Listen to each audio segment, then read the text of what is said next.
Hey everyone, it's ACJ back with another tutorial. This is a Photoshop tutorial on how to make kind of an indent grungy text effect in Photoshop. It's pretty basic. I happened to be mucking around in Photoshop one day and came across this and thought I might as well show you guys. It's pretty good in the fact that you can actually move the text after you've created this effect.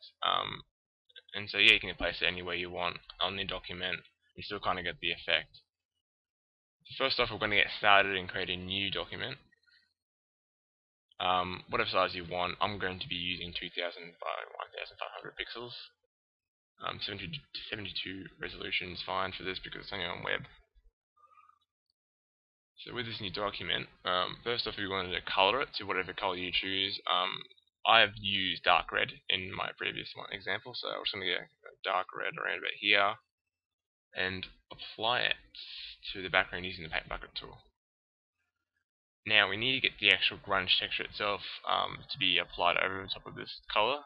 So what I've done is I've found this website here, and they've got some pretty good textures, and they're all for free bunches. So I'll link this actual texture for you. You can download it.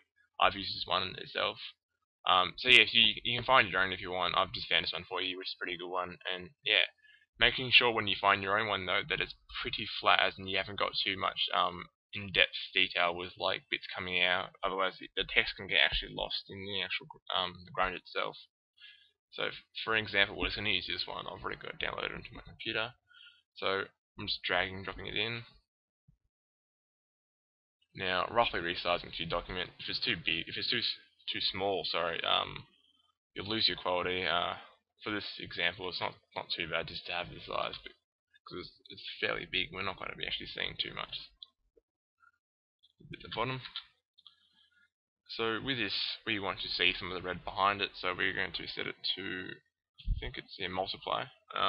Multiply on the color blending options right there, and allows the red to come through on certain parts of the actual texture, in certain colors of it, so we actually can get this kind of red, kind of grungy kind of effect coming through.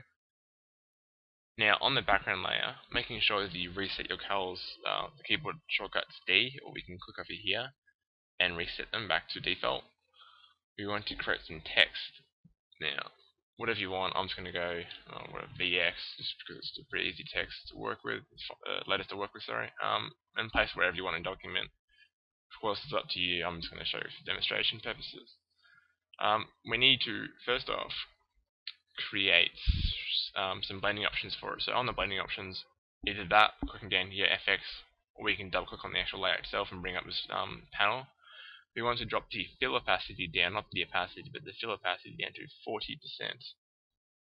And this will allow some of the black text through, as we've created before, making sure it's black for this best effect to work. If you had, say, white, then it's not going to work as well. So using that, we want to create the depth. So what we did for depth, we're using inner shadow, which creates like a shadow within the text, so it looks like it's indented into the actual panel. So with all the settings to standard, we're going to set the distance to 30 pixels and the size to 50. And already you can see the actual effect of it being kind of indented into the panel already. You can of course change these styles to whatever these settings to whatever you want. If you have smaller or bigger text, obviously you're going to need to vary these. But just because I'm using 1000 pixel high text, you can I'm using these settings. So obviously you need to kind of customize it to your own use. Next, we're going to create a gradient within the text. We'll set the opacity down to 40 and set it to darken. Now, using whatever colors you want, we can set different kind of looks, kind of feels to it. Like as I said before, even if you put it on normal and have it like that, you can kind of get your own effects by that. But we'll put it back to darken for these purposes. And again, you can go through having different gradient colors on normal, and applying different colors to whatever you want to kind of get the feel. But for this tutorial, we're just going to use the standard one, the standard black and white on darken mode, and it gives a slight bit of darkness down to the bottom, where the actual shadows would normally form when you have a light coming from up the top. So with on the inner shadow, we've used the angle to 120 degrees. We need to use the angle for the highlights.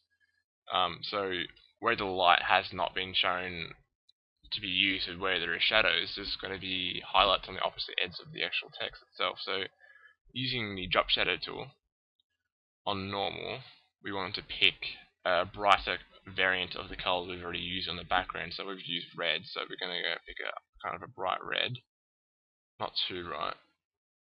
And already, as you can see how the highlight actually works by creating this the shadow, making sure it's on the same angle as your actual inner shadow, so it would line up. Now, for the distance, we want to set it to 2 pixels. This again will change depending on your actual document size and your text size, but just for this example, we're using these settings. So we're using 2, and for size, we're using 1, and that's it for that. Again, you can kind of change it again to whatever you want and whatever you need, and we can zoom in and see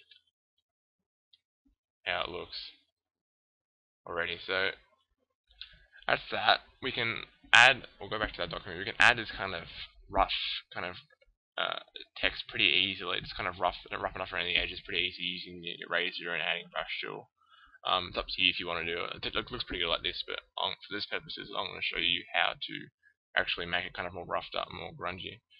So we need to make this, first of all, we need to make this text layer editable, because it's only a text and we can't actually add stuff to it. So right clicking on the layer itself, we want to rasterizing it, making sure that you've backed up this text if you want to edit the text itself, because once you rasterize it, you can't go back and you can't say add another letter to it because it's already it's no longer a text layer, it's a normal layer. So right after rasterizing it, we've now got a normal layer as you would have shapes in it already, so it's just a normal everyday layer. We want to grab a brush tool, using one of the default brushes. So to get to default brushes, reset the brushes.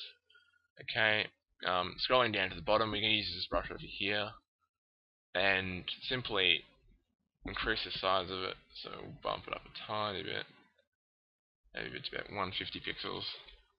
It's good enough, and simply paint around the edges of the actual layer itself to kind of get that effect. If you go a bit too overboard, we can get the eraser using the same brush, roughly the same size, 150, and paint back the edges. I'm going to pass these down a bit. Going back to brush, so the shortcut B on the keyboard, we just simply do that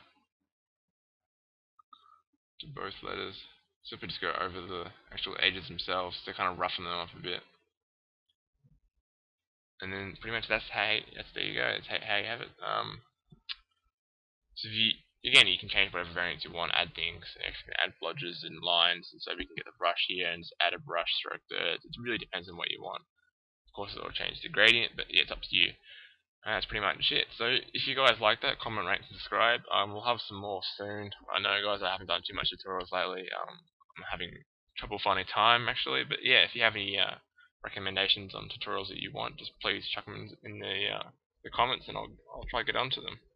See you guys. Thank you very much. See ya.